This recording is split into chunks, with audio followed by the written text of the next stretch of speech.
भारत का crime rate कई देशों के मुकाबले बहुत ज्यादा है। अखबारों में रोज अपराध के मामले हमें देखने को मिलते हैं।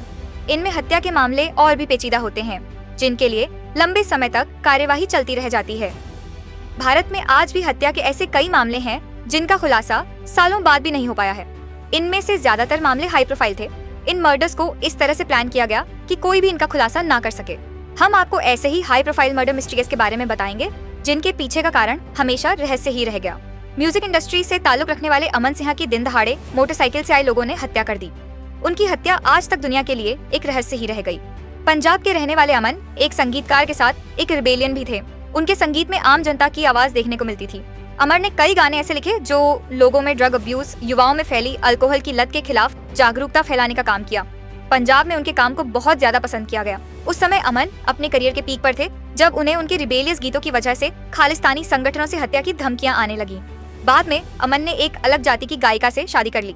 8 मार्च 1988 को दोपहर अमन अपनी पत्नी के साथ महसामपुर जा रहे थे, जहां रास्ते में बाइक सवारों ने आकर दोनों को गोली मार दी।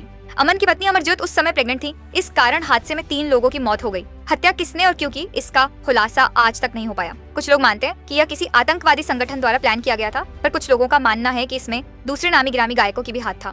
राजीव दीक्षित कई सोशल मैटर्स पर आवाज उठाने वाले एक्टिविस्ट में से एक थे। उन्होंने उस दौर में फैलते ग्लोबलाइजेशन और लिबरलाइजेशन का खुलकर विरोध किया। उन्होंने टैक्सेशन को डिसेंट्रलाइज करने के मुद्दे पर खुलकर आवाज उठाई।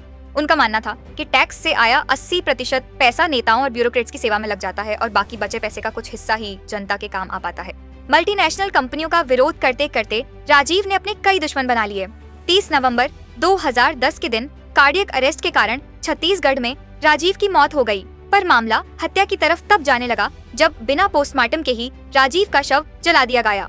कहा जाता है कि उन्हें धीरे धीरे स्लो पॉइजनिंग करके मारा गया और मामले को पूरी तरह दबाने की कोशिश की गई। अभी तक दुनिया के लिए राजीव की मौत एक मिस्ट्री है। भारत के प्रधानमंत्री रहे लाल बहादुर शास्त्री की मौत का मामला आज तक खुलकर सामने नहीं आ पाया।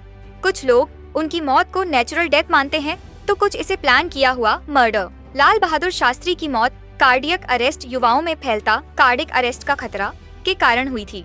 उस समय शास्त्री जी ताशकंद समझौते के लिए रशिया गए हुए थे। उन्हें होटल के कमरे में मृत पाया गया, पर यह मामला भी शक के घेरे में इस कारण रहा क्योंकि मामले में ना ही पोस्टमार्टम किया गया और ना ही कोई शुरुआती जांच हुई।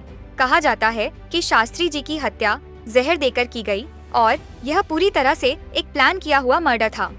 एक middle class computer graphic trainer Rizwan का मौत का मामला पब्लिक आउटरीच के कारण हत्या के मामले में बदल गया।